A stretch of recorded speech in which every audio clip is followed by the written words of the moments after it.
All right, we are live. It is Friday Free Agent Frenzy. First week of free agency. Can we say it's concluded? Do we have to wait till tomorrow, Sunday? No, we think they're pretty good. I got to imagine they're not doing too much work on the weekend. So, yeah, pretty. I would say in the books. And I would say I like this book. I like what they've done in free agency so far. I look, it's always the same conversation that we have during the draft where I'm always amused when, and McClain does this all the time, by the way. It drives me nuts. He's actually texted me this like a couple times, what they need to draft. But like if it were as simple as the Texans could just go into free agency and say, okay, we want a really good left guard. Yeah. It's not like the opportunity didn't necessarily present itself. And I think when you look at the shaping of the roster from free agency and then the draft, I think they did a good job of filling the pieces that they needed. I think they created some high upside in certain areas, which maybe we can get to. And I don't think they did anything too crazy. And I think that there's some exciting possibilities with what they did do. It seems pretty clear to me that they decided we've got this chunk of money for the offensive line. And instead of giving it to maybe one guy or two guys, they'll just chop it up. Ed Ingram got a little bit when he came back before free agency got started that morning. Trent Brown with his contract, bringing him back, and then spending on Braden Smith. And it just maybe felt like they wanted to shore up that right tackle spot and felt like they could figure out left guard a little bit easier. I don't know that they always get the benefit of the doubt from stuff like that, but I do like this week of free agency. I don't think there was any like mega move where you're just like blown away by it, but there's not any like, man, they really missed on this or that. Obviously, at the end of day one, they didn't have an offensive lineman that they've added to the equation. You're like, what's going on? Guys are coming off the board. What are they going to do? Ultimately, they end up with Smith as the addition of the offensive line, and pretty significant spend. They spent $20 million on like 4 different offensive linemen a year ago in free agency. He gets a $20 million deal himself. Now, I know it's over 2 years, but they spent a little bit more on an individual player that's a little bit higher caliber than the guys they shopped for a year ago, which was nice to see. Now, which free agent addition will have the biggest impact? And we're not, for the sake of this discussion, David Montgomery was introduced to the media today.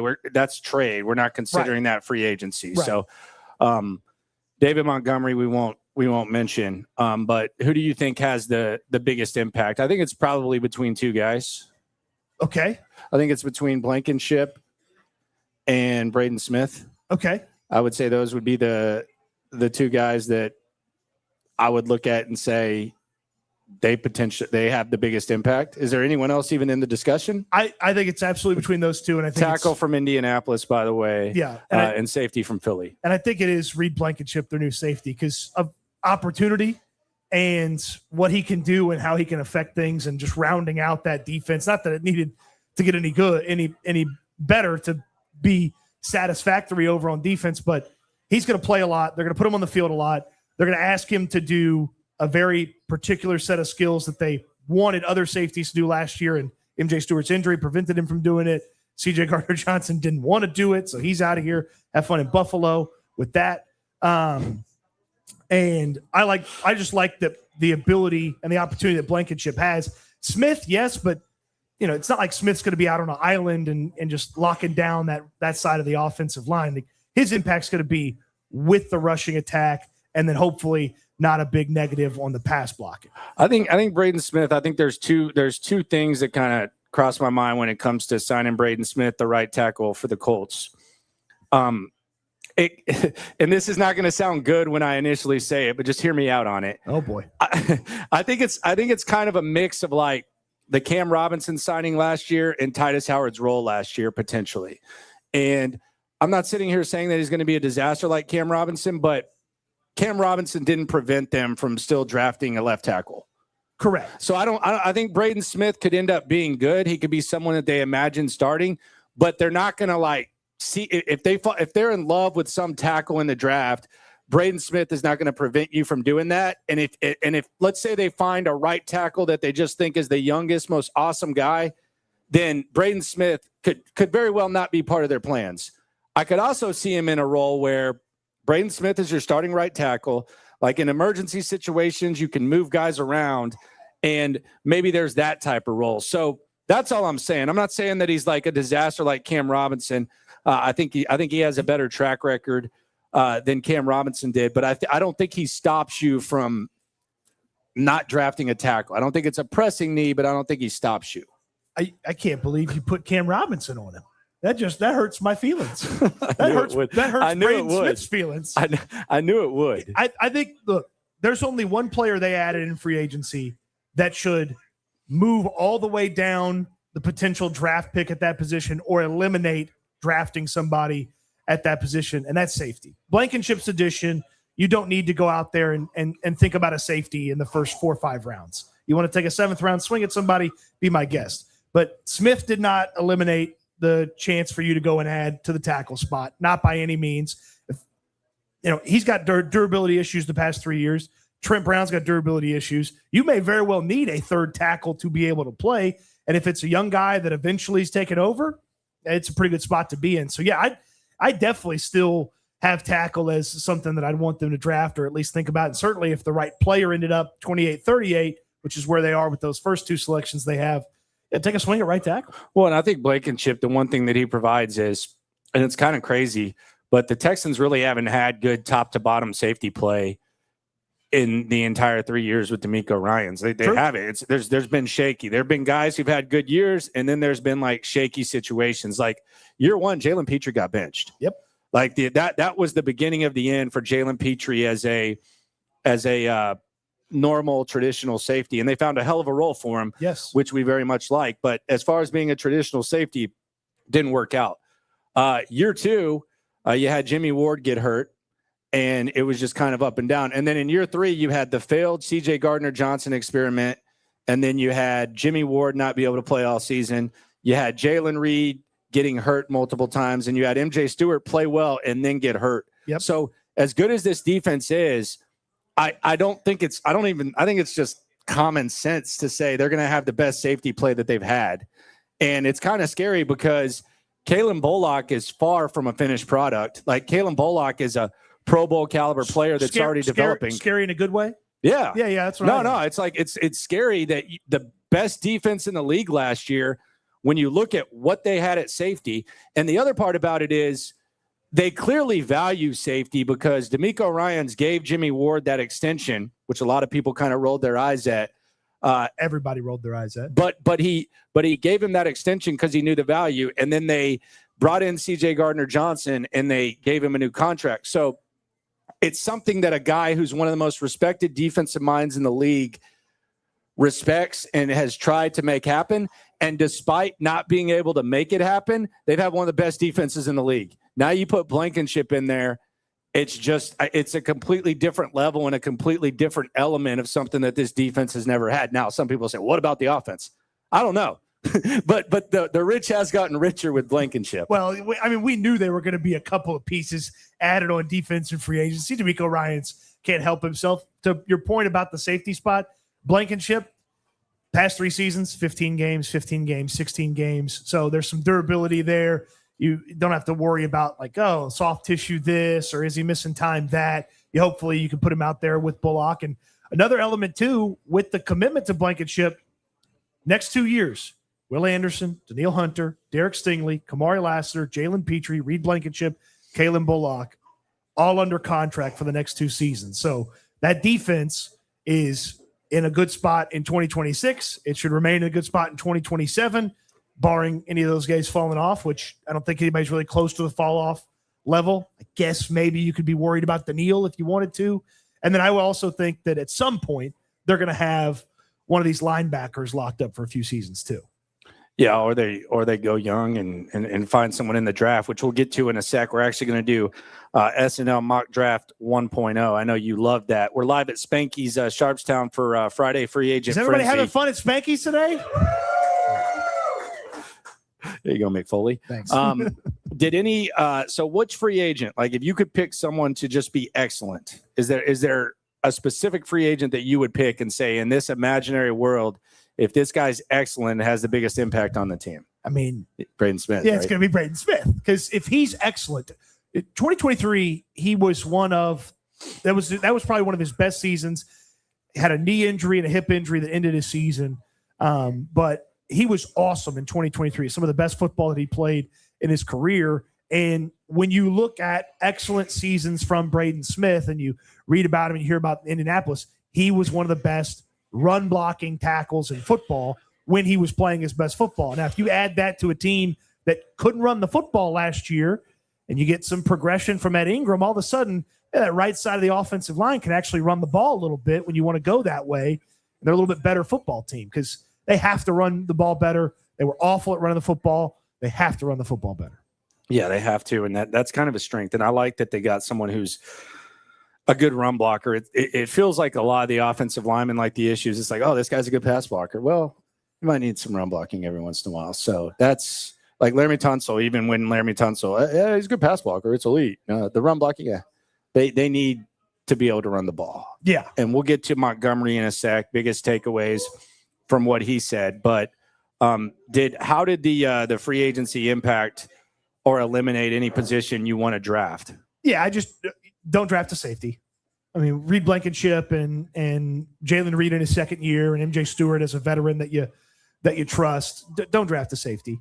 But it didn't change my desire for them to add a young tackle. Obviously, they haven't added any guard help, so draft a young guard and add them to the offensive line. And I guess I'd move like an edge defender down a little bit. I'd probably move an edge defender down just because Daniil's under contract for another year. You added Logan Hall. So I'd probably move edge defender down. Yeah, I would move running back down. And that was kind of a awkward place to be. Normally it's kind of a money spot when you're 28 and 38 at running back. This is not the time for that. I still think you draft a running back, but I think like as far as like the early running back, I would say that's kind of done. I'm with you on safety too. You have Jalen Reed, your young guy. MJ Stewart's kind of your glue guy, and then Bullock and Blankenship, both relatively young players. So I'm with you on the safety thing. But there's a lot of possibilities, and that's kind of what I like about what they did in free agency is they, outside of left guard, you have guys that you feel like can start. Yes. Yeah, you have someone that if Caserio does it, I do it too. I'm bad about this too. It's if we had to play a football game tomorrow, could you fill out the lineup?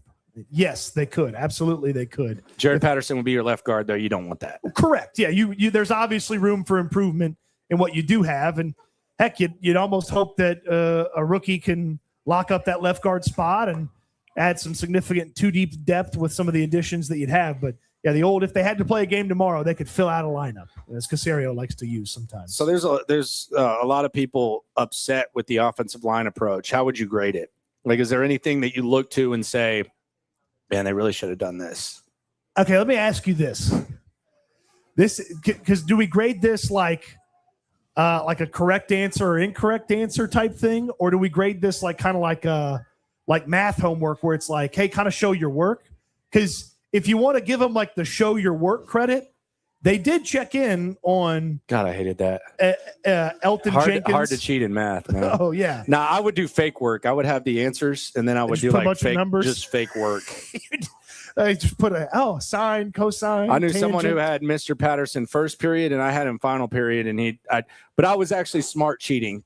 I would they would get like a 98. I would get I would make it like a 78, occasional 88, something like that. Okay, so you're not. I think I even would make myself get a 65 every once in a while just to get the heat off me. Like after like the 88, like when you're 88 and 91, you feel like you got the heat on you. He's looking at you, and then you just gotta bomb it. He's sitting there at home grading. He's like, Mr. Locker's never had this many correct answers. What's going on here? You're improving. Why don't you come up and do this one in front of the class? Next week it's a 61. It's like, well, I can't ask him to come up here. He doesn't know what he's doing. Yeah, you got to balance it out. So that's my thing is if you're giving him a little bit of credit for, hey, show your work.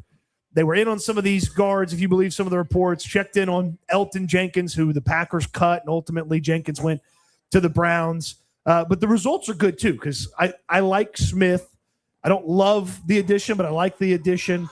I still believe, and I'm the official cap number, what's out there and yada, yada. I still believe they had the money. If they wanted to have a notable, worthwhile left guard on this team, they could have had that player on this team. So I'd go probably like a real solid B for Braden.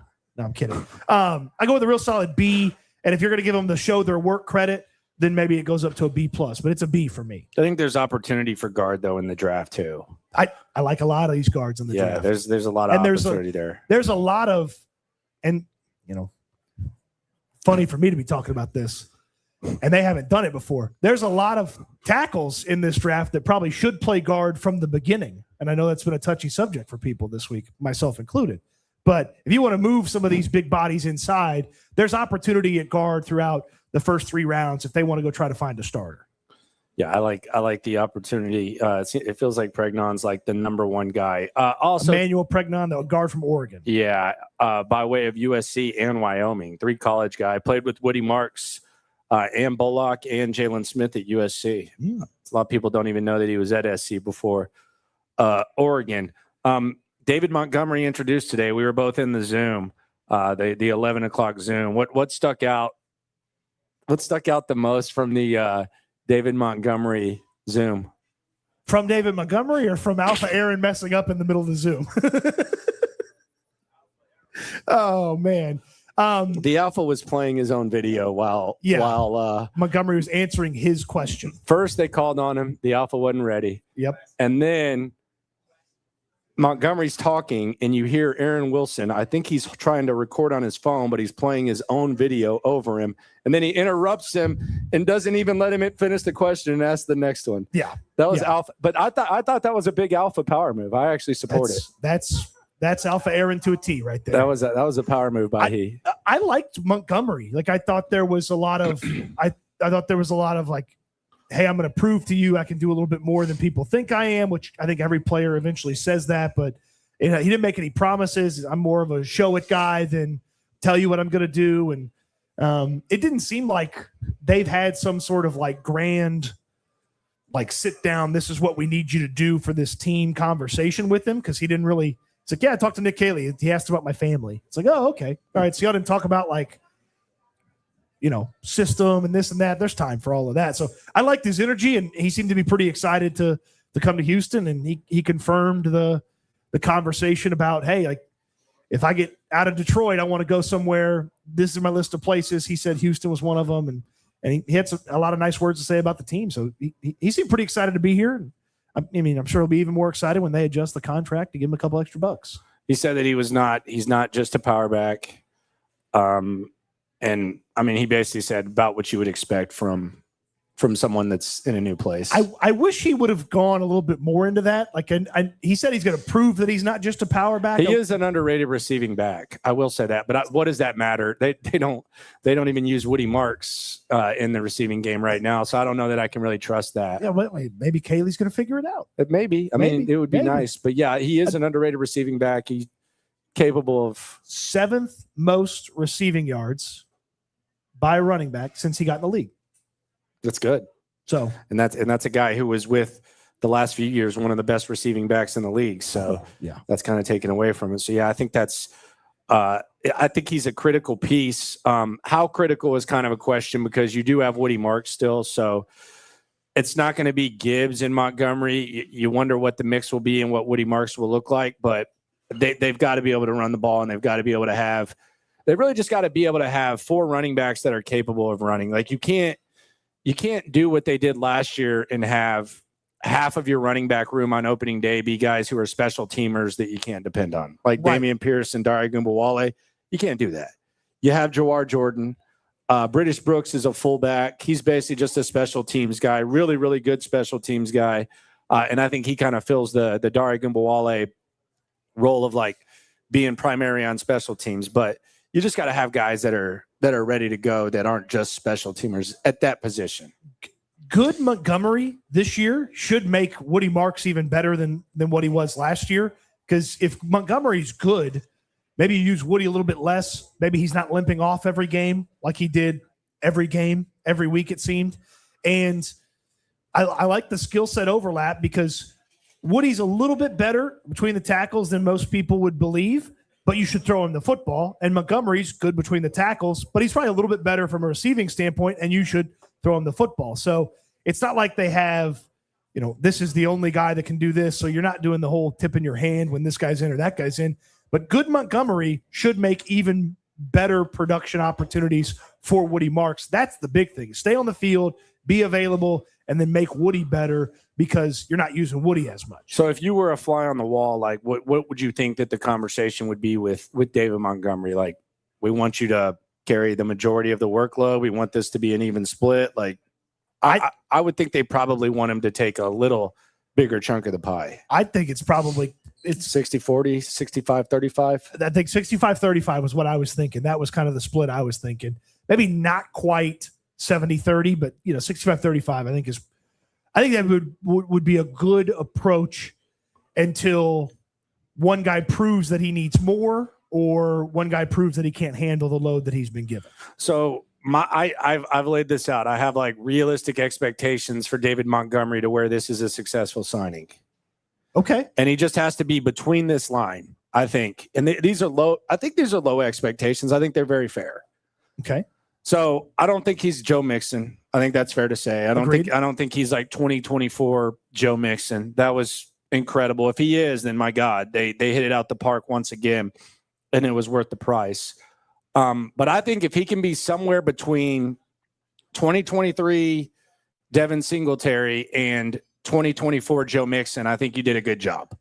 I think you did a good job of bringing in a running back, especially with what that market was. Like, if he can just go somewhere in between what 2023 Devin Singletary provided and what 2024 Joe Mixon provided, I think that's a good signing. That's like the realistic layout for David Montgomery for me. So that's about let's call it 900 or so yards and 8 touchdowns. Yeah, I mean that's kind of one of his things. You're not maybe winning a fantasy league with that, but you can win real football games with that. Yeah, and then you factor in what Woody Marks may or may not do. I think that's kind of where I'm at. If they had a 900-yard rusher last year, they might have won 2 more games. If they'd had that level of production from a running back last year, they might have won even more than they did last year. So I think that's a pretty fair expectation. And if this guy ends up as like a 1,000-yard rusher, like, okay, then they saw the vision and he was a little bit better than a lot of people expected him to be. All right, so let's look at the AFC South. You've had some interesting movement there. I saw that the Titans did their uniform unveiling. Those are Oilers uniforms. Yeah, those are Oilers uniforms. Those are Oilers uniforms. Yeah. And then the Jags, they've lost a couple of key guys in Travis Etienne. I'm seeing there's a pronunciation of Travis Etienne. What is it? So Travis Etienne, who's been Etienne his entire he pulled an H-Chan? Literally. That's what he's saying is his name now. H-Chan. Maybe this is a bit. I don't think so. So you're telling me Devon Achane, Achane, and Travis Etienne, Etienne, they both decided 20 plus years into their life that they're both Achane. Yes. Okay, whatever. Yes, I'm calling him Etienne, by the way. I'm calling him Travis E. Yeah. I'm going to avoid that. I don't know. If that's a bit, that's one of the best bits going. I think it's a good bit. It's a great bit. But they lost him, and they lost Devin Lloyd, and their GM is basically saying we're relying on comp picks, which was kind of an interesting thing. It was such a nerdy thing to say from one of the nerdier looking general managers in football. Yeah, and we know Baselli kind of calls the shots there. So you have that in Jacksonville. Titans are spending a lot of money. I don't have like a definitive statement about whether it's crazy. I do think like for people that are freaking out about free agency, the move they made today kind of puts it in perspective because Snead was like a big deal when they signed him 2 years ago and he's already cut. So like that's kind of what happens in free agency more times than not. I think the Titans are doing a good job. I think they got a great coach. I think the offensive coordinator, I think it's exciting. We'll see what they do. So I'm going to put them on the side. And then you have the Indianapolis Colts. Ooh, what a weird offseason. So I've developed a theory about the Indianapolis Colts to make sense of why Daniel Jones got the money that he got. I honestly think that they promised him when he played with a broken fibula that they were going to take care of him. Because your value should drop when you have a broken fibula and then you rupture your Achilles, whatever the term is. Correct. But I think that they had to have told him, hey, you're playing with a broken fibula. Right now, if you just sit out, you've pretty much shown the best football that you're going to play. We'll take care of you. No matter what happens, we're going to be here for you. And that's how Daniel Jones ends up with 2 years, $100 million, with $88 million guaranteed. Nobody was giving him that. Nobody was giving him that. Even the very desperate for quarterbacks Minnesota Vikings were not going to give him that. Nobody was doing that. Yeah. So I think that's what happened. And that doesn't make it any less dumb. I'm just saying that that had to have been like a deal where they said, you're going to play for us on a broken fibula. We're going to look out for you. It's still dumb. It wouldn't surprise me if that was something that they approached, because they seemed more in love with Daniel Jones than anybody should be with Daniel Jones. And I get that. Well, he was good early. They were good. I get if he doesn't get hurt, I think they make the playoffs. 10 or 11 games where he was awesome. I understand that. But the guy's been good and then fell off a cliff before. I know he hadn't been that good, but I just think it's crazy that Sam Darnold is kind of what Daniel Jones is trying to do. And Daniel Jones makes, depending on what happens, $11 to $20 million more. That's crazy. Yeah. Like that should have been the line in the sand, should have been, okay. Even people still would have probably maybe questioned it is, hey, we're going to give you the AAV average annual value of Sam Darnold. So we're going to give you $33 million. They completely surpassed that. The other thing that I think is interesting about Indianapolis is they took two of the most bargain players in the division, and they just turned them into just complete ripoffs. Like Pierce was a steal for what he was providing. Right. I think when you combine like the pass interference yards, it was like 1,150 yards. Now he's a $30 million guy. And then did you go into agency business? We're adding pass interference yards to guys' numbers now. I might have seen that from an agent. I might have seen that from an agent. That's an incredible stat. I'm going to start doing that. Yeah, I think it was like 1,150 yards if you factor in the pass interference yards, which it should count. I think it should count. Sure, especially when it's a spot foul. I think it's on a case by case basis though, because if it looks like the guy like drew the pass interference, I think you give him the credit. But if it's just a DB being dumb, you can't give that guy credit for that. Correct. I digressed with that corny ass fact. I apologize, but you turned him into like a ripoff. You got rid of one of like the consistent guys, like in Michael Pittman for peanuts, like nothing, and then you paid Daniel Jones. Like I don't really.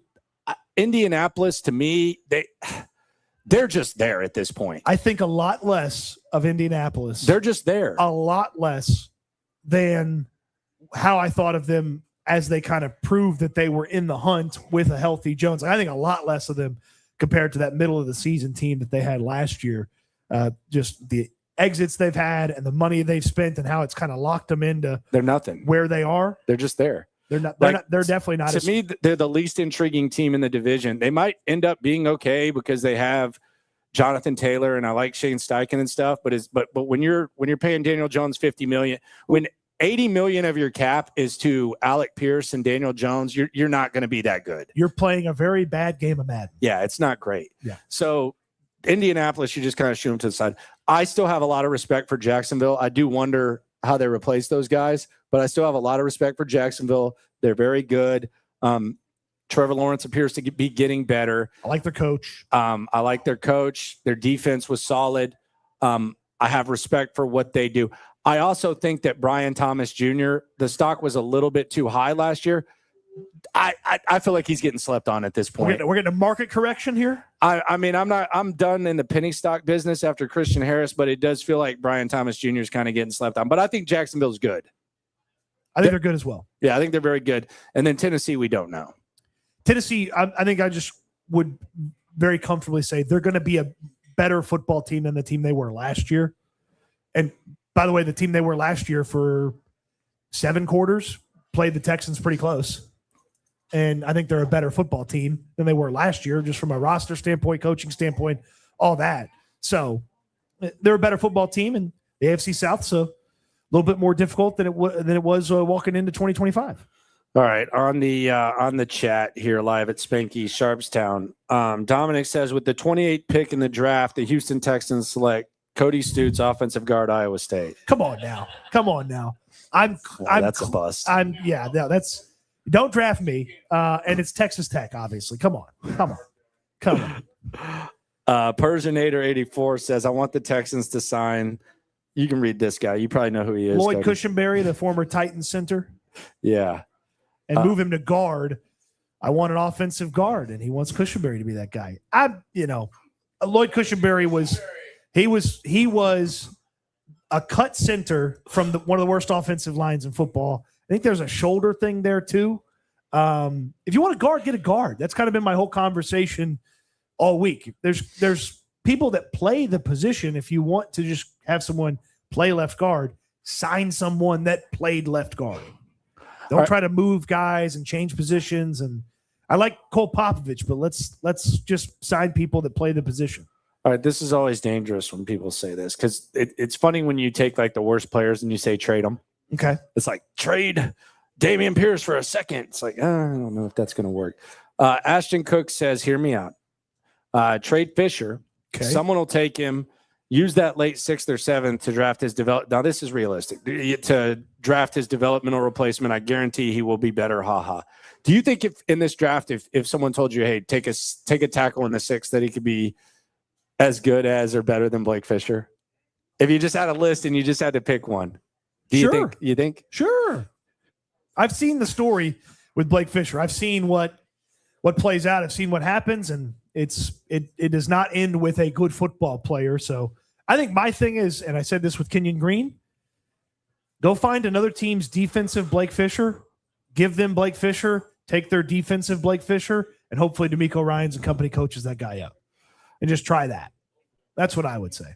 Malik says the perfect churn option for Barnett for me is Cam Jordan. Ooh. Had 10 sacks and on this defense can be lethal and cheap. By the way, Cody Dowdle can't hold Mo's jock. I don't know what he's talking about there. I preferred Rico Dowdle to David Montgomery. Oh, okay. Just spend the money on Rico Dowdle and not trade for David Montgomery. So I think that's what Malik's talking about. I don't think Cam Jordan, like, where does he fit in what they got right now? I got to imagine Cam Jordan's not signing up to be a rotational defensive end for an already good defense. It feels like if he's going to go somewhere, he's going to try to be. I saw someone pushing for him today. I forget what fan base it was.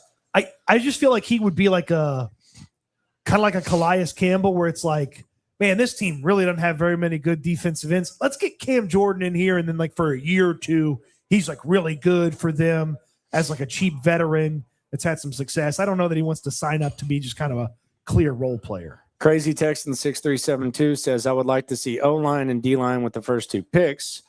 What do you think the tight end looks like at 59? I would think that Roush. I would think that there's only 2 tight ends that have been drafted, maybe 3 by the time 59 is up. I think Roush could be there at 59. Oh, the Stanford tight end? Absolutely. I think he might go sooner than we think, though. I think he's a day tour. I think someone might fall in love with him. I'd draft him at 59. Fine. Yeah, sure. I think Roush at Stanford is the guy that we. But I would think like. by the time 59 shows up, we know Kenyon Sadiq's been drafted. I believe Eli Stowers from Vanderbilt will have been drafted. And I would think there's a chance. If Eli Stowers is there at 59. If Eli Stowers is there at 59, run the card. That's not happening, though. If he's there at 50, trade up for him. I like him at 38. Even. Yeah. We'll get to the mock draft here in a minute. So yeah, I know that's your jam. Bryce says, can we get a quote definitely swarm on the Landry soundboard or quote Dixon blank? I do. Alpha. I don't want that. I don't want that on the soundboard. I do think just how immediately he just said definitely swarm is a potential very good soundbite. He's definitely swarm. Yeah, I'll take that. He's definitely swarm.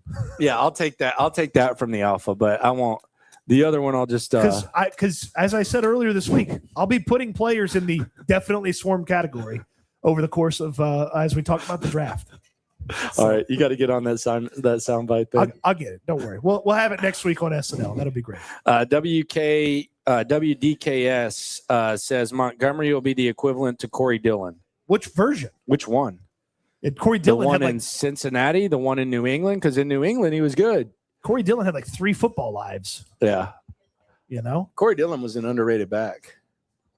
He was good. Okay. I'll take him. I'll take Corey Dillon all day. I remember Corey Dillon as like, hey, like he's a pretty good football player. That was awesome. Corey Dillon started his career with like 6 straight seasons of like 1,200 yards rushing. Yeah, he was going for the record at one. I remember as a kid, like it was like a big deal. They were trying to like, I think it was like a single game record or something. Yeah, and then he went to New England. And his first year with the Patriots, he had 1,600 rushing yards. Yeah, he's good. I did not remember Corey Dillon being that good. If David Montgomery has 1,600 rushing yards, then give Nick Caserio Exec of the Year. If David Montgomery gets 1,600 rushing yards, I'll get a David Montgomery tattoo. Mark that. Okay. The Rhino says Pierce he's not getting 1,600 rushing yards. I feel pretty comfortable. Oh, this is true. The Rhino says Pierce isn't a ripoff because he's our best kid. Chris Ballard freaking out in the press box when Pierce got ejected. Some people might not even know what we're talking about. Tell the story for people who haven't heard it. We were in the press box, and this guy just down to the right just kept being really loud and obnoxious, and we just thought it was like some homer, like small outlet type of obnoxious journalist, and we were just kind of just ignoring it. Oh, he's from Indianapolis. Like it happens. Like Tampa Bay had a few, Buffalo has a few, like very homer, like loud. You're supposed to not cheer in the press box, but that's what he was doing, and he was arguing penalties and all that and all this type of stuff. And then all of a sudden, Alec Pierce gets ejected, and you just all of a sudden hear the guy yelling, "That is some bull. He's our best kid. He's our best kid." He says it like 6 times. Cody goes, "Were you going to get another donut? No, what were you doing?" I was going to the bathroom. Okay. Well, Cody goes and walks by the donuts to the bathroom, and then he comes back here, and I go, "Dude, that's Chris Ballard." Yeah, it's the GM of the Colts. That's the GM of the Colts just screaming, "That's our best kid," after he gets ejected. You do like those voodoo donuts. Those are too much, man. Yeah, you don't like sweets as much as I do. Yeah, but those voodoo donuts are not even donuts. It's like a giant cake. It's like when people get hamburgers and they just put like everything on the hamburger. It's like, man, you're not even getting to the burger. Like those voodoo donuts, they're putting like candy canes, and it's like those Bloody Marys. Have you seen the basic people? I don't hold you down and make you eat them. I just enjoy them. Have you seen the people with the Bloody Marys where they put like cheeseburgers and like cupcakes and all that type of stuff on the Bloody Mary? Yes, that's chicken excessive. wings, that's all that. It's too excessive. Yeah, just the voodoo donuts are a lot, but all right, well, more for me. He's our best kid. He's our best kid. Was the Chris Ballard thing. The ripple effect, because the Texans for whatever reason could not cover him that day. The ripple effect is, they might have lost if he stays in that game. I think the Texans lose that game, and then they're the 6th seed. Yeah, so they face Jacksonville. So they'd face Jacksonville. Yeah, and if they had lost to Jacksonville, we might have seen a little bit more of a change in this team than we did this offseason. Yeah, because they had the Pittsburgh game. Yeah, but yeah. So we had some draft news yesterday, and this is a name that are we ready to transition into draft mode? Is there anything else that we didn't cover in free agency? I like Hall. I like Logan Hall. I've said this. I think Logan Hall can be someone that D'Amico can sprinkle that magic dust on. The defensive end / inside guy out of U of H and then Tampa Bay. I think he can be really good. I like him as just go out there and clearly be the 3rd best edge rusher, and that'll be a very successful pick. Yeah. No, you still haven't figured out anything about Dominique Robinson? I don't know who he is. Okay. Like, honestly, they signed him, and I can't pretend. I guess he's athletic. I don't know. Yeah. My favorite was the other day we were talking about him, and you were like, hey, he had a couple of sacks against the 49ers. No, he actually had a sack and a half in his debut, which was for the Bears. That was the most sacks in a Bears debut since 1985 or 86. Okay.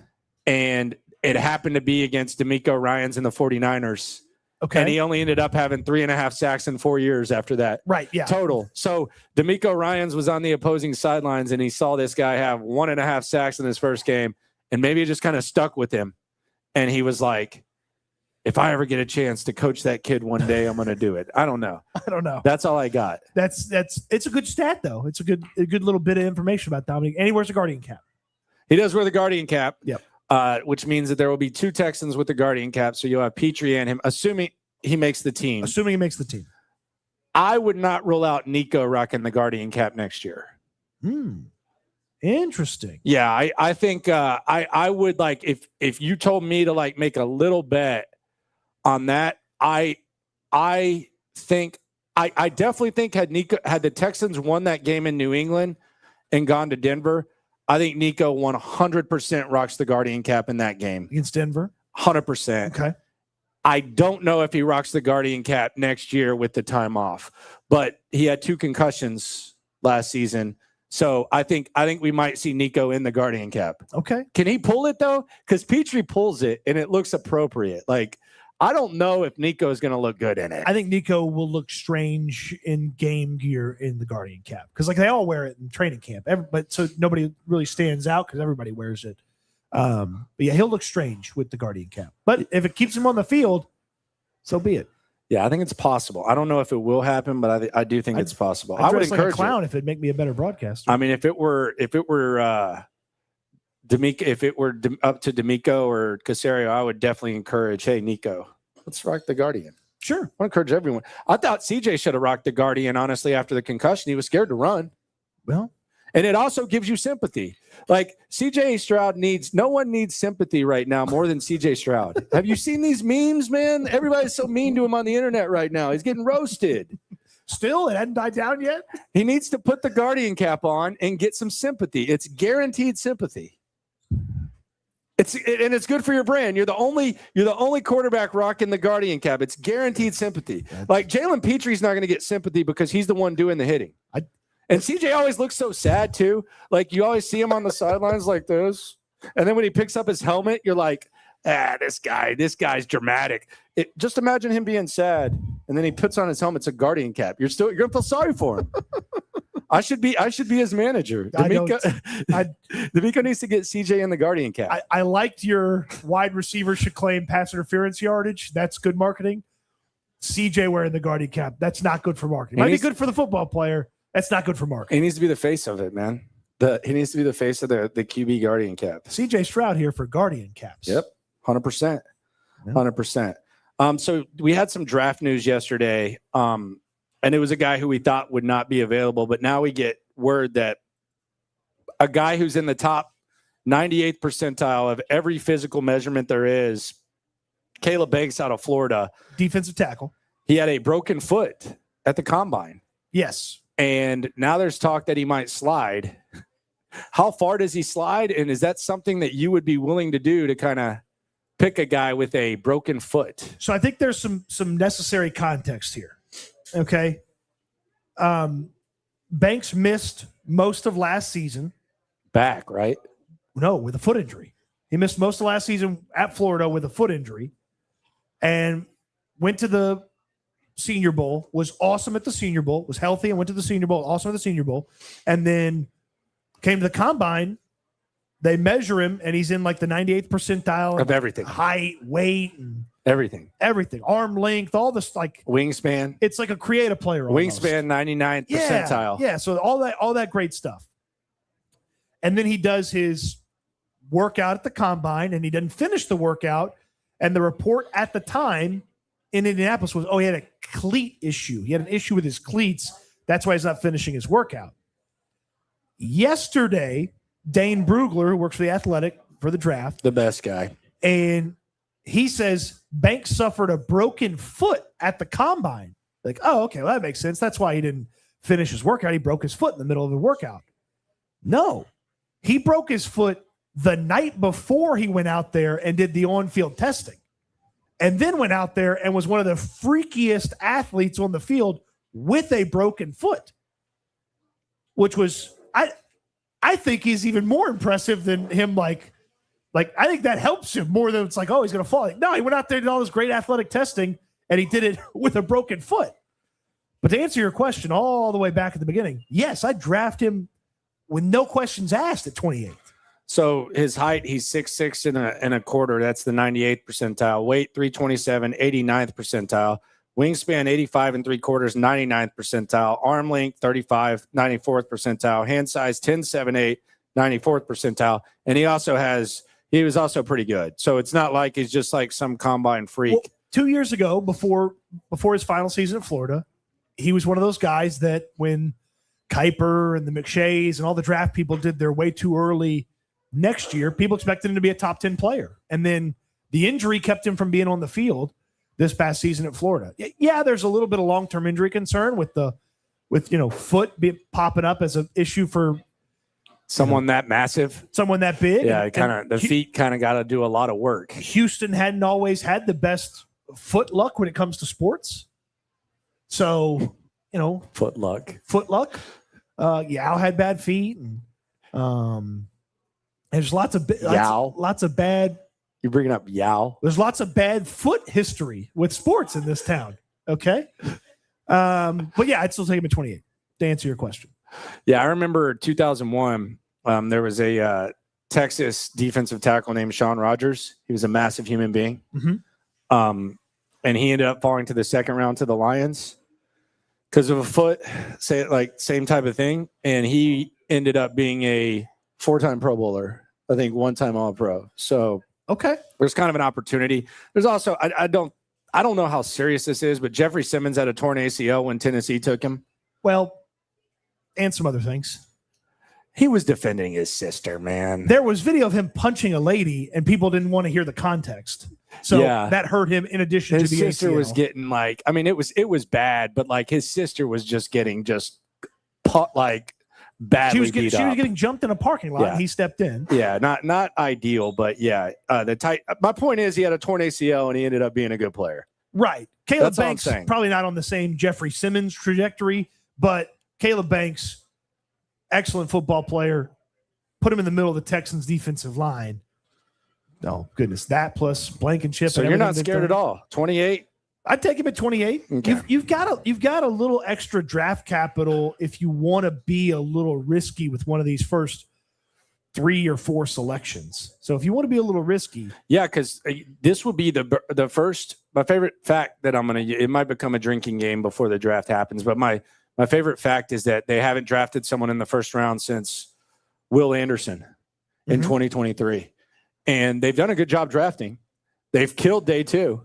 They've absolutely slaughtered day 2. Yep. So it's not to say that they don't have more than enough ammo, and they have more day 2 ammo, but they have not drafted in the first round since Will Anderson, number 3 overall. So maybe you swing for the fences there.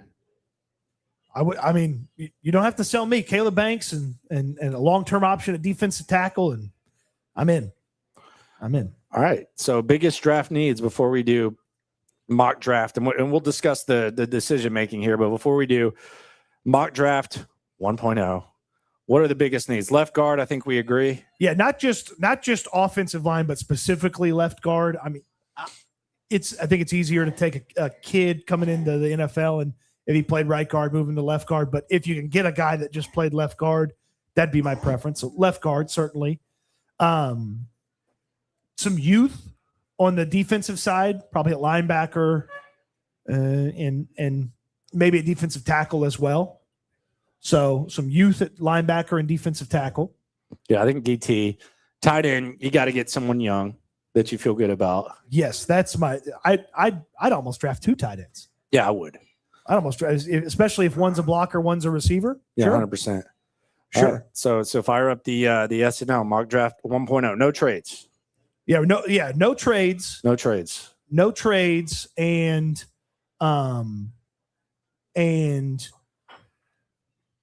we're trying to get that left guard, right? That's what we're working on. I mean, we'll see. Okay, I mean, right. don't handcuff me. Don't put me in a corner here, sir. Okay, all right. I mean, if I decide that an opportunity presents itself, then maybe we'll just run Jared Patterson out there. General manager Locker over here, and we take Eli Stowers at 28th overall.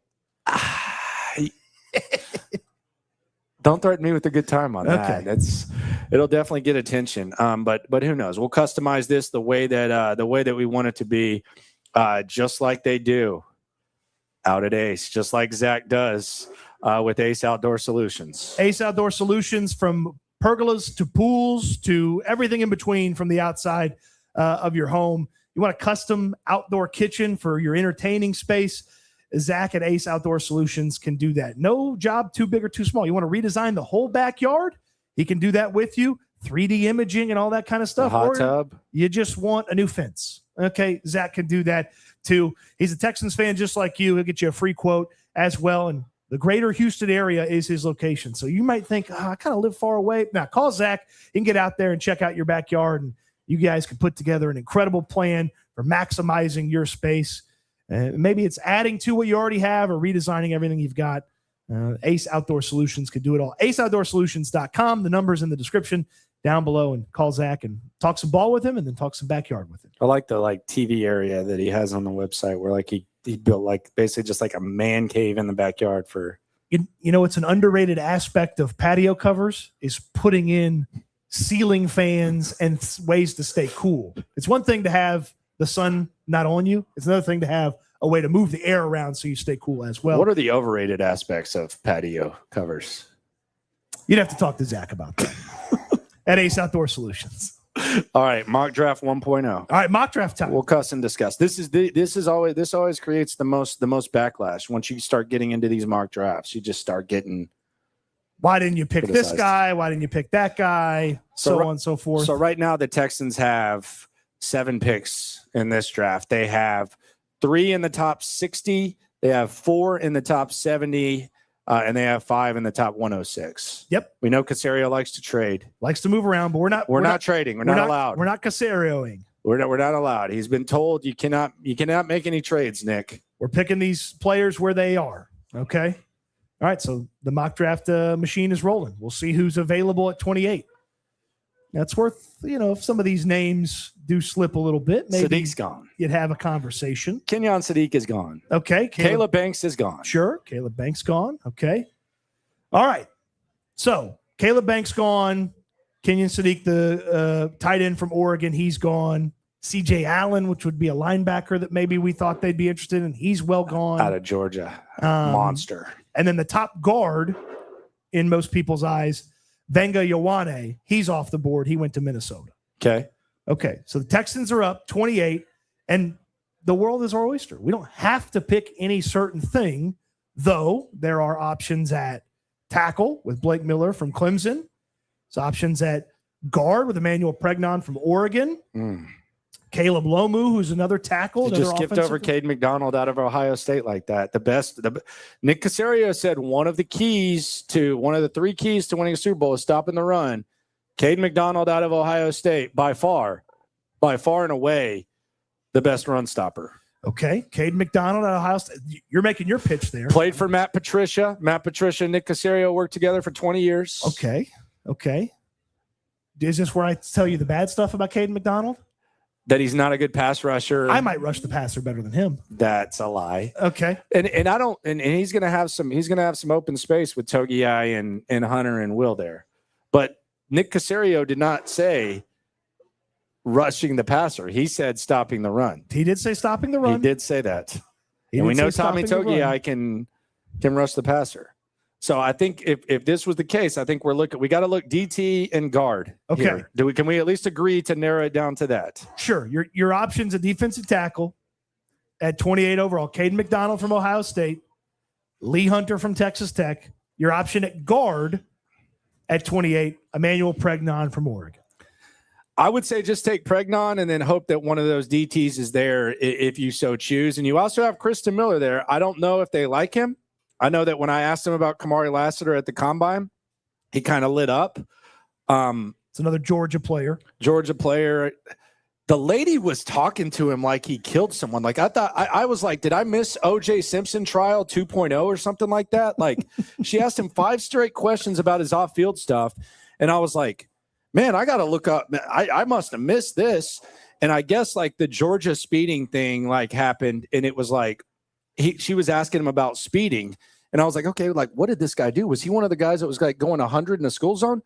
Dude, it was like 20 over. Like, that's bad, especially when stuff's going on against Georgia. But she made it seem like it was like, Yes, he wasn't Aaron Hernandez or something like that. He wasn't the first Bulldog to have a speeding issue, which makes it worse. Yeah. But I assume that like he did something just insane. All right. So after all this, Anyway. after all the conversation we've said, we're drafting Emmanuel Pregnon, the guard from Oregon. We right? are. Okay. Just get a plug and play. And when Nick Caserio sees a plug and play guard in the first round, you can't miss. So go ahead and take Pregnon. Now. Dude, we're not putting Kenyon Green on Emmanuel Pregnon. I'm just saying. All right, Emmanuel Pregnon, come on down. You're the first draft pick in and I think people S&L would be Mock thrilled Draft with that. 1.0. People will be thrilled with that. How could you not be? Starter at left guard, day one. So then you go to sleep. You wake up, day two. My favorite day. You have that long wait all day long. You do the check in to see if anybody's moving around at the top of the second round, and then here you are. All right, so you have Lee Hunter, your guy out of Texas Tech, is there. Yep. At DT. Is Stowers gone? Just humor you. Just humor me. Just humor you. They have him. They have him graded low. Okay, they have him low. Eli Stowers still there. All right, then just take Lee Hunter. Like if you start off the draft with Lee Hunter and Pregnon, I think you're fine. I don't think we need to overthink this. This is a dream. This is a dream draft right here. This is also a start to what I call a large human draft because Pregnon is enormous, the biggest hands at the combine. Lee Hunter is a great big fat person, and I say that with affection. So, yeah, I'm in. Defensive tackle, Lee Hunter. And by the way, one's really quiet and awkward, and the other one, I think it basically could open for. Oh, he'd be a Dave Chappelle. Lee Hunter's going to be a media darling wherever he goes. If Stowers is there, take him, please. Okay, I don't want to think about this. Okay, so now on the clock at 59. He's going to be gone. Now on the clock at 59, Eli Stowers was picked at 49 by the Minnesota Vikings. Okay, so at 59. Where we get, see, this is the beauty of how they've operated. You can go a couple of different directions with this pick. If you wanted a clear depth player, you could go that way. If you wanted somebody who has long-term starting upside at a position where you don't have a lot of guys under contract, maybe you'd look at linebacker from that standpoint. Is Sam Roush there? This is early, but is Sam Roush there? This is the tight end from Stanford. Yes, he is available. Roush is available. Maybe we could wait and get him at 69. Let's just not risk it. Let's just get the complete young tight end that has underutilized receiving and is just a complete bad A when it comes to blocking. Let's just not overthink this. Okay. No just do it. Sam Roush. He might get booed, but JJ got booed. People will consider that an overdraft, but he has a discernible skill day one at an NFL level with the blocking. All right, so now we go to the 69th pick, and this is where you have a lot of flexibility.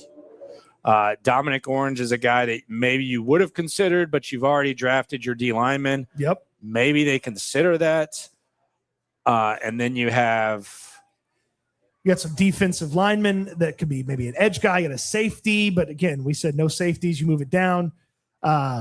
Jeremiah Trotter's kid from Missouri is available. You know they love that he comes from that pipeline too. Oh, absolutely. You know they love a NFL bloodline as well. Sam Hecht, the Kansas State center. Take him. Oh, you're just right away? Take him. Let's get the O-line and tight end and stuff out of that, and then you can just swing for the fences. Can I make a pitch for? I'm trying to be the offensive line guy here, sir. Yeah, but can I make a pitch? Since when have you not been the offensive line guy? Can I make a pitch for a different center? Oh, yes. Okay. Oh, if you want a different center, take the different center. Okay, my pitch is for Connor Lew, the center from Auburn. Okay. Take him. It was in charge of setting all the protections for Auburn in their offense. They'll take that. Yeah, they love a smart center. How big is he? Now, here's my problem with Lew. How big is he? Coming off a knee injury, probably going to miss some of the offseason, so he might be a little bit behind compared to where Hecht is. Hecht's healthy, ready to roll right now. Do you have an issue with a guy who maybe be a little bit behind? I'll let you pick the center, man. From a physical standpoint. I'll let you pick the center. All right, I'll take the Kansas State kid. Okay. I'll take Sam Hecht. Talk yourself out of it. People don't like Jake Andrews. Hecht can compete right away with Jake Andrews. So There you go. And now that long wait. See, it's a mixed bag in here. Some people are very happy with you. Some people are very disappointed. That long wait here. Just to recap, everybody, if you're just listening along and you're not watching. Ooh. 28th overall, Emmanuel Pregnon, guard from Oregon. 38th overall, Lee Hunter, defensive tackle from Texas Tech. 59th overall, tight end Sam Roush from Stanford. 69th overall, center Sam Hecht from Kansas State. Okay. I think this is going well. Okay. Check the wide receivers real quick. I'm just wide receivers. I'm just seeing something. Wide receivers. I'm just seeing something. Go down. Okay. Any of these wide receivers jumping off the page here for you? No, we're good. Okay. All right. I would have considered Zachariah Branch if he just completely fell, just because a screen guy, a speed guy, I would have considered it, but no. In that case, no. We had somebody in the crowd yell for a running back. You don't have to threaten me with a guitar. Ooh, Drew Allard. Let's get another Let's get another quarterback project. Why not? No. Ooh, Emmett Johnson. Give me Emmett Johnson out of Nebraska. Emmett Johnson from Nebraska. Yes, that's kind of a swing for the fence type of guy. You got your duel. Give me Emmett Johnson. Just let me give you a little fun stat about Emmett Johnson. The college football scrimmage yards per game leader in 2025. So nobody had more yards per game than Emmett Johnson in 2025. You think about all the good football players, receivers, running backs, yada, yada. I like Emmett Johnson. You want to draft him? 106? Yes, I do. All right, Nebraska running back. Not fast. So they might have the slowest running back room in football. Happens. Okay. Happens. All right. Happens. All right. So a little bit. When you pick so close on those early rounds, that weight just it takes forever. Drew Allar's still there. Stop trying to draft a guy who's not good at football. Stop it. Oh, your guy Marlon Klein. The a little bit more of a project tight end, but physically gifted tight end, originally from Germany, played at Michigan for the past couple of years. Big German. Okay. But need a linebacker. Get D'Amico a linebacker. He wants a linebacker. He wants a young linebacker. Wants a linebacker. That's what he wants.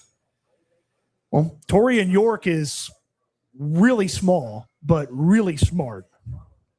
Knew Auburn's offense to the point where he's calling out the plays in the game against Auburn for Texas A&M. But he is let me tell you, he's a tiny guy.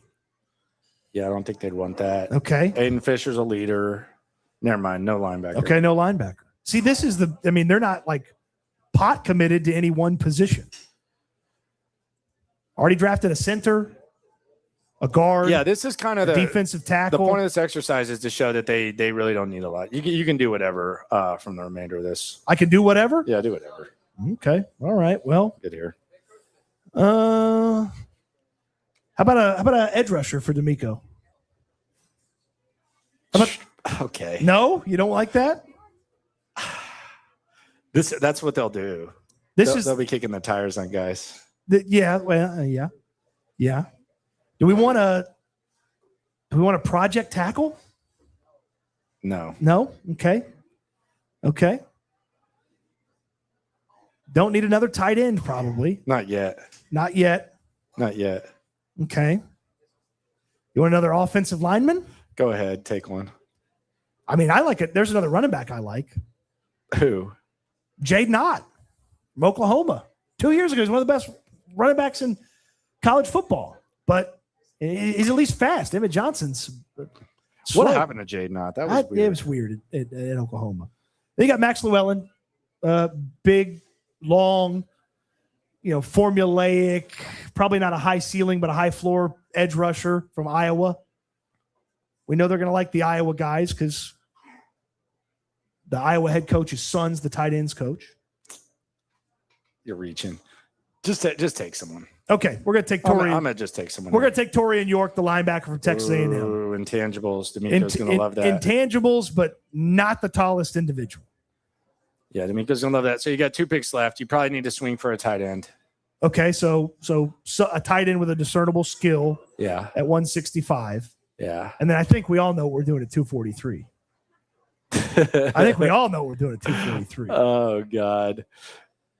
All right, so you want a tight end here? Cody wants his punter. Well, my gosh. We got the blocker. The blocker now at tight end. This is where you either take Tanner out of U of H or Oscar Delp. Oscar Delp's too small, man. That's what I'm thinking. Tanner Koziel, he's the receiver at tight end. He's like one of the better receivers in this draft at tight end. Take him. Okay, there you go. That's a good draft. That's solid. Got some good local Didn't overthink it too. Didn't overthink it. Yeah. Now you can get your punter, and you'll be happy. You can get your Aussie punter with a mullet. If he's there. And you're happy. If he's there. 243, the last pick here. So there you go. Mock Draft 1.0. Mock Draft 1.0. On the way. Complete. Screenshot it. Get the mock draft machine. Save it, post it. Speed it up here. Let it get roasted. Boy, I hope they move around because that wait for that last pick is rough. There you go, punter. Brett Thorson from Georgia. There you go. You got your Aussie with the mullet. Can I get an Aussie from the crowd? All right, thanks. Nobody's getting excited for a punter, dude. Why not? What are you trying to do? Oh, I'm supposed to get excited about the 28th overall average punter from this past year. All right. That they traded for? All right, there you go. That's Mock Draft 1.0. Screenshot that for real. And I will. We'll post it. We'll tweet it out. We'll put it on the community page. Yeah, put it on the page and let it get scrutinized. We have a couple of things to give away today. Dusty Baker baseball, EJ Speed photo picture. Yep. And we got some other stuff as the time goes on. So there we go. We've transitioned into draft mode from free agency mode.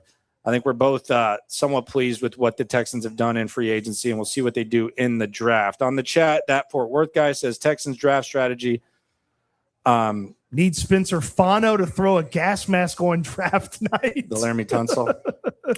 It's the Utah tackle who's a. I don't know if it's frowned upon these days. It's legal in a lot of states. App Jack says Jadarian Price said his best meeting was with Houston. I don't know about him anymore. That's the Notre Dame running back. I don't know about him anymore. Well, not a lot of. I don't know when he's going to go. So yeah, it's intriguing, but not much use. How does he fit? So there you go. There we go. All right. Appreciate everyone for rolling through. Appreciate everyone for coming to Spanky's. Everybody having a fun time at Spanky's today? We'll have some giveaways today.